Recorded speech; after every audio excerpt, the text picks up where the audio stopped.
কিছু জীবনের শুরুই হয় একাকিত্ব দিয়ে। এটি পৃথিবীর সবচেয়ে অসহায় অ্যালবাট্রস ছানাদের মধ্যে একটি। মাত্র ৬ সপ্তাহ বয়সী এই ছোট্ট পাখিটি গত ১৫ দিন ধরে না খেয়ে আছে। প্রবল সমুদ্রের বাতাস তার নরম পালকগুলোকে কাঁপিয়ে দিচ্ছে। তীব্র রোদে তার শরীর ক্রমশ দুর্বল হয়ে পড়ছে। তবুও সে নিজের জায়গা ছেড়ে কোথাও যায় না। তার চোখ সবসময় দিগন্তের দিকে তাকিয়ে থাকে, যেখানে সমুদ্র আর আকাশ এক হয়ে গেছে বলে মনে হয়। এটি একটি লেজান অ্যালবাট্রসের ছানা। সে একটি দূরবর্তী দ্বীপে বাস করে, যা পৃথিবীর বৃহত্তম সামুদ্রিক পাখিদের অন্যতম আবাসস্থল।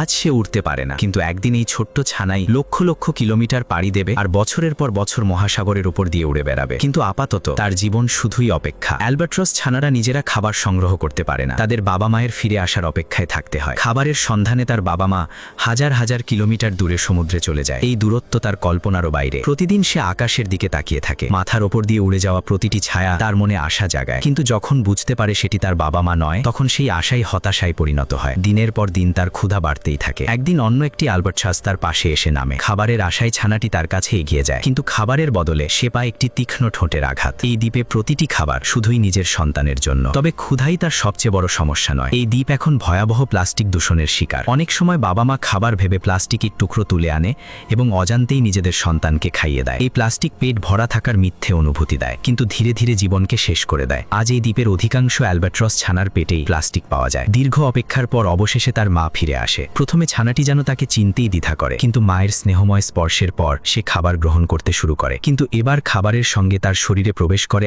আরও কিছু। কিছুক্ষণ পর তার যন্ত্রণা বাড়তে থাকে। সে অস্থির হয়ে মাথা নাড়াতে থাকে এবং অনেক কষ্টের পর প্লাস্টিকের একটি বড় টুকরো বের করে ফেলতে সক্ষম হয়। সেদিন সে মৃত্যুর খুব কাছাকাছি পৌঁছে গিয়েছিল। সময় গড়িয়ে যায়, কিন্তু তার বাবা মা আর কখনো ফিরে আসে না। এখন তার সামনে মাত্র দুটি পথ: এখানেই থেকে মৃত্যুবরণ করা অথবা প্রথম উড়ানের ঝুঁকি নেওয়া। কয়েক মাস পরে প্রবল সমুদ্র বাতাসের মরশুম আসে। এটাই সেই সময় যখন তরুণ অ্যালবাট্রসরা প্রথমবারের মতো আকাশে ওড়ে, কিন্তু সমুদ্র তাদের জন্য অপেক্ষা করে হাঙর। যেসব ছানা উড়তে ব্যর্থ হয়ে পানিতে পড়ে যায়, তারা মুহূর্তেই শিকারে পরিণত হয়। তার অনেক সঙ্গী সফলভাবে উড়ে যায়, আবার অনেকেই সমুদ্রে পড়ে চিরতরে হারিয়ে যায়। তার সামনে অসীম মহাসাগর আর পিছনে মৃত্যুতে ভরা দ্বীপ। ভয় তাকে থামিয়ে রাখতে চায়, কিন্তু সে জানে এটাই তার শেষ সুযোগ। সে তার ডানা মেলে ধরে কয়েক কদম এগিয়ে যায়, আরেকবার সমুদ্রের দিকে তাকায়, তারপর সমস্ত সাহস একত্র করে বাতাসের সঙ্গে নিজেকে ছেড়ে দেয়। ধীরে ধীরে তার ডানাগুলো বাতাসকে আঁকড়ে ধরে আর সে উড়তে শুরু করে। অবশেষে সেই জীবনের দিকে যাত্রা করে যার জন্য তার জন্ম হয়েছিল। প্রকৃতির প্রতিটি প্রাণীরই নিরাপদ বাসস্থান আর বেঁচে থাকার অধিকার আছে। আমাদের সবার দায়িত্ব প্রকৃতিকে রক্ষা করা এবং দূষণ মুক্ত পৃথিবী গড়ে তোলা।